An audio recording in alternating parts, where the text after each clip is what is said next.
Hoje no Cartório Contemporâneo. Veja a palestra da 6ª Concarte da CNR e 23º Congresso da Anoreg Brasil. Conversamos com a doutora Ionara. Tudo isso e muito mais agora no Cartório Contemporâneo.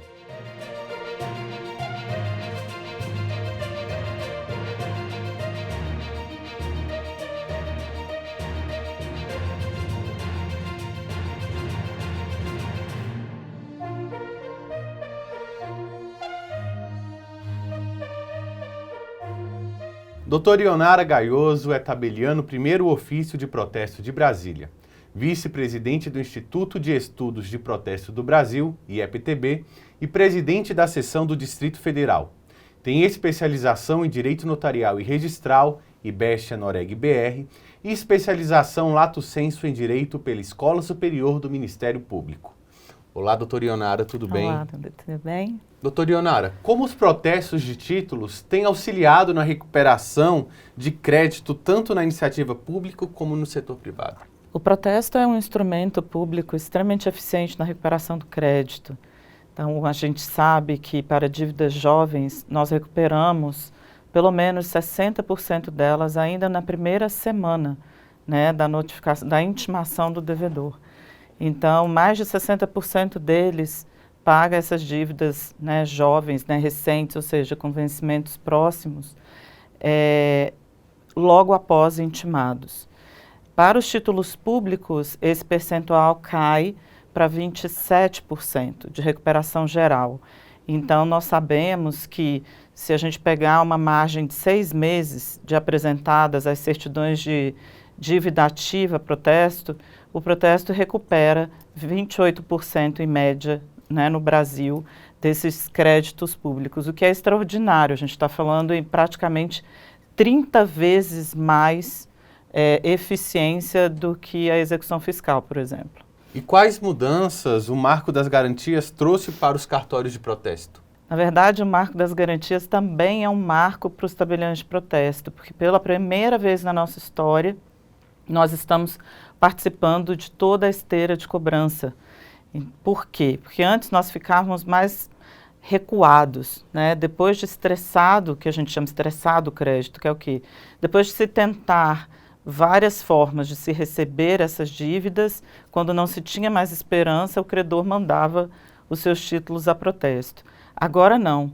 Com o Marco das Garantias, houve a inserção de alguns artigos na nossa lei do protesto, a 9492 de 97, e a partir dele, a partir de então, nós podemos fazer negociações previamente ao protesto e nós podemos também receber títulos, dívidas já protestadas, que é o que se chamou na lei de renegociação pós-protesto. O número de protestos aumentou no ano de 2023 e qual o perfil do devedor? Ele é o mesmo? Não, na verdade a gente teve sim um acréscimo do número de títulos, como se tivesse acontecido entre segundo semestre de 2022 e 2023 a recuperação dessa entrada, né, de títulos de trabalho para a gente na recuperação do crédito após a pandemia. Só que o perfil desse devedor mudou muito, né? O perfil desse crédito mudou muito. Antes, nós atuávamos mais no mercado privado, nas duplicatas mercantis. E agora, o maior número de títulos encaminhados a protesto tem sido de créditos públicos. O que é o protestinho? A gente chama de protestinho essa negociação prévia ao protesto, trazida aí pelo Marco das Garantias. Que significa o quê? A gente brinca que é um remédio que não vai matar o paciente. Então, antes, quando nós perguntávamos para os nossos clientes, para o usuário do serviço, o que ele não gostava no protesto, em sua maioria eles diziam que o protesto era gravoso demais. Ele trazia um efeito muito, muito sério, muito brutal para os devedores, que era abalar o seu crédito, né, no mercado. Então, a partir do protesto, esse devedor não pode, por exemplo, atualizar o cartão, cheque especial, ele não consegue cartão de crédito ou renovar esse cartão de crédito. As empresas não podem participar de licitação, por exemplo. Ele não consegue pegar um financiamento, um empréstimo. Então, é realmente muito gravoso para chamá-lo a essa negociação, para chamá-lo a pagar esse débito. E aí, por vezes, esses credores diziam o seguinte: eu não posso fazer uso de um instrumento que vai me fazer perder o meu cliente. Ele vai ficar bravo comigo se eu já mandá-lo a protesto. Então, o protestinho vem para responder essa dor do mercado, trazendo uma ferramenta pública, segura, né, fiscalizada pelo Poder Judiciário, um serviço prestado por pessoas altamente especializadas, que não tem lado, né, nós não temos predileção pelo devedor ou pelo credor, nós temos predileção pela lei, pelo cumprimento da lei. Então, nós salvaguardamos os direitos dos dois lados, tanto do devedor quanto do credor. Isso ele já encontrava no protesto, mas agora ele pode encontrar nas negociações extrajudiciais anteriores ao protesto. A crise econômica foi um fator motivador para que mais empresas e órgãos públicos passassem a buscar o protesto como forma de recuperação de crédito? Hoje, praticamente todas as prefeituras do país buscam o protesto como solução alternativa, de novo, 30 vezes mais eficiente do que a execução fiscal, muitíssimo mais rápida do que as execuções fiscais, e isso é um movimento que nós acreditamos sem volta, né? Porque é uma questão de economia para o erário público. A economia não só na recuperação do crédito, como a economia nos instrumentos de cobrança desses tributos não pagos. O protesto ele é mais eficaz e célere que um processo de execução fiscal? Por quê? Extremamente.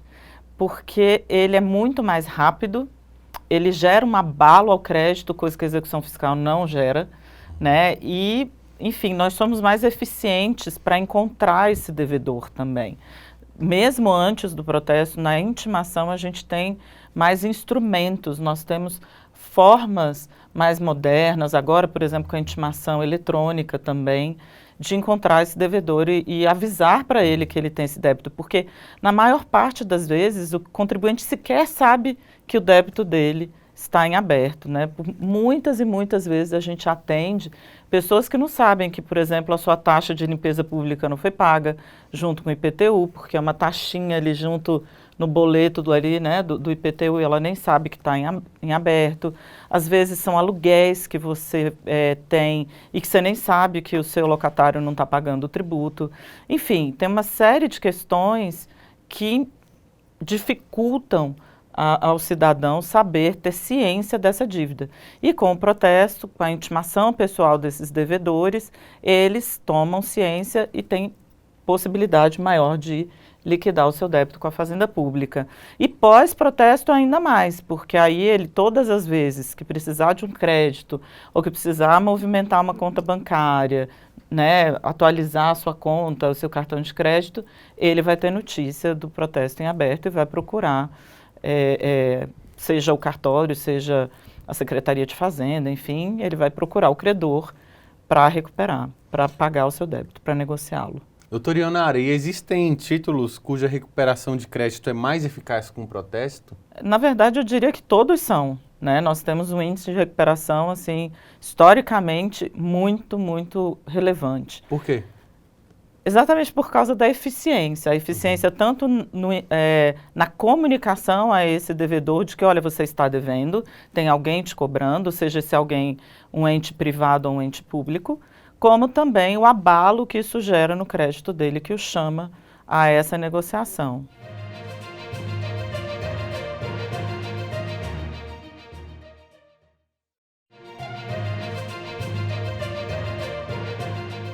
Os serviços eletrônicos e atividades digitais já são realidade nos cartórios brasileiros.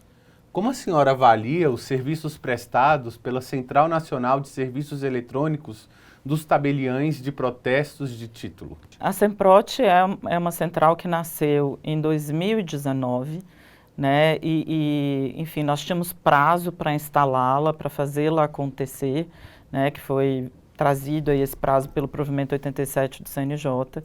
Em dezembro ela entra no ar, oferecendo ali no seu menu todos os serviços que são prestados pelos tabeliães de protesto do Brasil e tantos outros dessa própria Semprot, por exemplo, a pesquisa gratuita de se constar ou não protesto no documento, né, no CPF ou CNPJ consultado. E foi extraordinário, porque foi vésperas aí da declaração aí de que a gente estaria em estado de pandemia.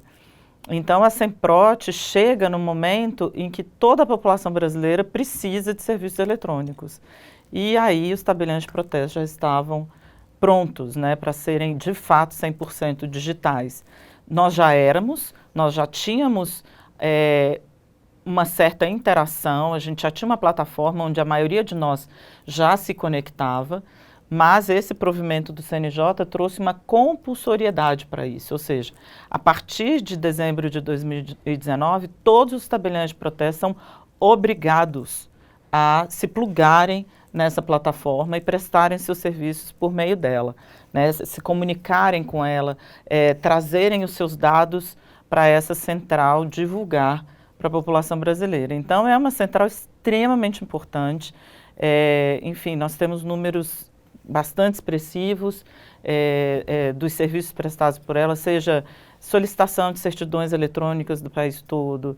Essa é a melhor para mim, né, o serviço mais útil, que é a consulta gratuita a protesto. Qualquer pessoa, qualquer um de nós, pode acessar a Semprot e consultar se há ou não há protesto em qualquer CPF ou qualquer CNPJ. Essa informação é extremamente relevante no mundo dos negócios, né? E para nós, como um todo, será que eu estou protestado? Será que eu não estou? Antes você tinha que ligar para todos os cartórios de protesto da sua região. Agora não, você entra lá com um clique, coloca seu CPF e você vai saber se tem alguma coisa em aberto. Além disso, você pode enviar títulos a protesto por meio da Semprot. Essa negociação prévia, a renegociação de protesto, agora, em breve, estarão disponíveis na Semprot para qualquer pessoa, qualquer empresa. Então, assim, é uma central extremamente útil mesmo, e relevante, extremamente segura, e cada dia melhora. A gente se preocupa muito com a experiência do cliente na Semprot. Então, tem um time bastante, né, profissional e eficiente na prestação desse serviço, sempre prestando muita atenção na experiência dele. Como é que está a navegação? Está fácil? Está difícil? O que tem que mudar? Então, assim, é uma central muito dinâmica que tem evoluído a cada dia. Doutora Ionara, nos fale um pouco sobre o protesto gratuito. O provimento 86 do CNJ trouxe para nós a oportunidade de sermos, de fato, parceiros dos credores, né? O tabelião de protesto tem tanta certeza da eficiência do serviço que ele presta e baseado nesses números, nesses percentuais de recebimento, que em um certo momento o Poder Judiciário falou, olha, vamos fazer o seguinte, a partir daqui vocês recebem se vocês, de fato, recuperarem a dívida. Então, isso é fantástico, porque antigamente a gente ouvia assim, eu não vou colocar dinheiro bom em dinheiro podre, né? Eu não vou gastar mais dinheiro para recuperar uma dívida que eu já estou sofrendo com ela. Então, a partir desse provimento 86 de 2019, nós, tabeliões de protesto, passamos a só receber os nossos emolumentos se de fato nós conseguíssemos recuperar o crédito. Isso vale em algumas hipóteses. A primeira delas, para qualquer pessoa, dívidas até 1 ano de vencidas. Por quê? Porque a gente sabe que o credor precisa ser célere na sua cobrança, ele precisa estar atento aos prazos, porque historicamente se sabe que uma dívida muito antiga, a chance de recebimento é baixíssima, né? Então você tem que ser rápido se você quer recuperar seu crédito. Então, para qualquer espécie de título vencido até 1 ano, sim, você não paga os emolumentos do tabelião de protesto, você não paga o serviço de protesto antecipadamente. O credor só vai pagar se ele conseguir recuperar o seu crédito. Entes públicos, não importa o tempo da dívida, ele tem essa benesse aí do que a gente chama postergação do momento do pagamento dos emolumentos do cartório. Então, ele, independentemente se essa certidão de dívida ativa tem menos de 1 ano ou não, ele não vai pagar pelo serviço de protesto. Nós só recebemos quando nós recuperamos esse título público. Para entidades do sistema financeiro também, eles também têm essa benesse, mas porque eles costumam ser extremamente céleres na sua cobrança, então a gente podia arriscar isso, tá? Então, essa é a suposta gratuidade, não é uma gratuidade de per si. Na verdade, mudar o momento de recebimento e atrelar esse momento de recebimento ao êxito, ao sucesso nessa cobrança. E quais os títulos podem ser protestados e como funciona a inclusão do protesto e o seu cancelamento? O protesto, na verdade, é de dívidas, né? Então, qualquer título, seja ele um título cambial, seja um documento de dívida, se ele dá notícia, se ele é formalmente perfeito, me indicando ali quem é o devedor, quem é o credor, qual o valor, a data de vencimento, a data de emissão daquele documento, se está claro, se ele está formalmente perfeito, que aquela dívida é em dinheiro, né, uma dívida em pecúnia, se ela realmente existe ou ele está declarando ali a existência dela, a inadimplência do pagamento dessa dívida, pode ser protestado. Então, o que tem nesse rol? Cheques, duplicatas, notas promissórias, todo tipo de contrato, né, para pagamento em espécie, pagamento em pecúnia, enfim, sentenças judiciais, sentenças arbitrais, tudo isso, títulos públicos, né, as CDAs, multas, enfim, tudo isso pode ser protestado. Qual o passo a passo para poder fazer esse processo? A mais simples dela, mais digital, é pela Semprot, né? Ele loga e bem facilmente ele vai lá, proteste aqui, e ele vai seguir o passo a passo e encaminhar o seu título. Hoje tudo digital, tudo só imagem, a gente não precisa mais de papel, e isso só aconteceu em 2019 também, então, em 2020, né, com a pandemia, a gente teve provimento do CNJ nos autorizando a fazer tudo por meio digital, que foi um espetáculo de ganho para a gente. Então, ele pode tanto dar entrada digitalmente pela Semprot, em qualquer cartório de protesto, nas centrais de distribuição, que também tem em várias cidades, enfim, ele escolhe o meio que ele prefere.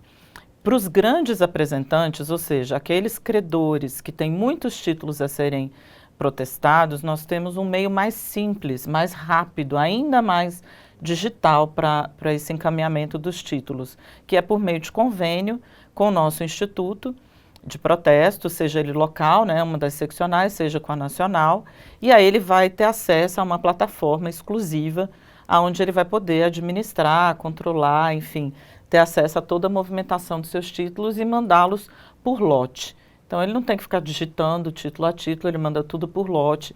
Todas as ordens que ele tem que fazer posteriores a esse encaminhamento, também tudo digital, retirada de protesto, cancelamento, tudo digital, tudo eletrônico.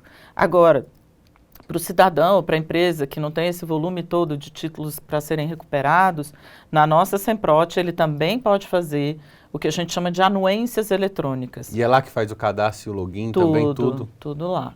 Então, essas anuências eletrônicas, elas são o quê? Carta de anuência é uma declaração do credor atestando que sim, já recebi essa dívida, ou já recuperei, enfim, já pode cancelar o protesto. Ele me autoriza o tabelião de protesto a cancelar o protesto. E antes da Semprot, ele tinha que fazer isso em papel timbrado, reconhecer firma, apresentar contrato social, procuração, enfim. Isso tudo existe ainda se ele quiser, se ele preferir essa forma, mas hoje tudo pode ser substituído pelo meio digital lá na Semprot. Ele entra e tanto dá a ordem de cancelamento, né, ele pode dar a ordem de cancelamento, já cancelar direto, pagando os emolumentos, como fazer a certidão, né, a carta de anuência e deixar disponível para o devedor dele procurar o cartório de protesto. E para ter acesso a todos esses serviços digitais dos cartórios de protesto do Brasil, basta acessar o nosso site www.pesquisaprotesto.com.br. Nessa pesquisa, protesto, nesse site, há um cadastro, só que ele é dispensado se as pessoas têm ou um certificado digital, a sua assinatura eletrônica, ou uma conta no .gov. Qualquer uma dessas duas alternativas dá acesso direto aos serviços da Semprot. Caso não tenha, aí sim, abre-se para ele um cadastro simples e rápido, onde ele vai ter a possibilidade de ter acesso a todos os serviços digitais da nossa central de serviços eletrônicos compartilhados, que é a Semprot. Doutora Ionara, muito obrigado pela sua participação. Seja sempre bem-vinda ao Cartório Contemporâneo. Obrigada. É sempre uma honra estar aqui. Voltamos já com o Cartório Contemporâneo.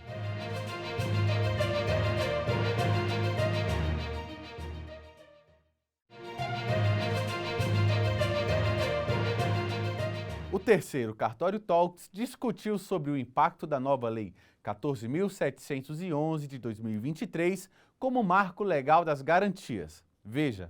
Esse assunto tão importante, a gente vai falar brevemente sobre o novo marco legal das garantias, a 14.711, que impactou em todas as atribuições, e a gente vai fazer um sobrevoo aqui com relação ao que está valendo já nas mudanças da prática notarial registral.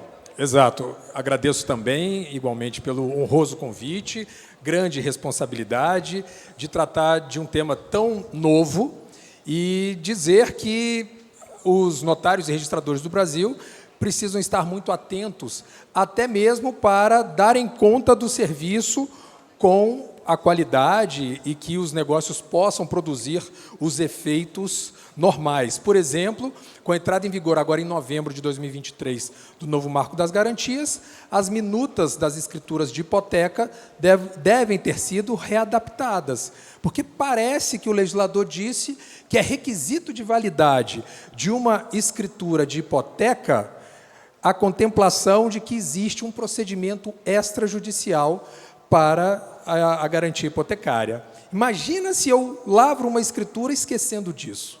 Outra, o banco me prestigia muito na lavratura de uma escritura de alienação fiduciária. Poderia ser feito por instrumento particular, mas ele prestigia o tabelião. Imagina se o tabelião erra quanto ao prazo do primeiro leilão, que já não é um prazo de 30 dias, já é de 60. Muita coisa há de nova, e a gente até parabeniza pela escolha aqui desse tema para apresentação nesse congresso tão formidável. Beleza, então vocês já nos conhecem, Hércules é uma das pessoas que eu mais admiro no extrajudicial brasileiro. Estou sempre trabalhando aqui a favor da classe também, enfim, desenvolvendo os estudos com relação a essas questões. Vamos fazer um panorama. Antes da gente entrar propriamente nas alterações, é importante destacar o trabalho hercúleo, em sua homenagem, que foi desenvolvido pela Patrícia Ferraz e pelo Flaviano Galhardo em 2020, 2021, que procuraram o governo federal e disseram: nós precisamos modernizar o sistema.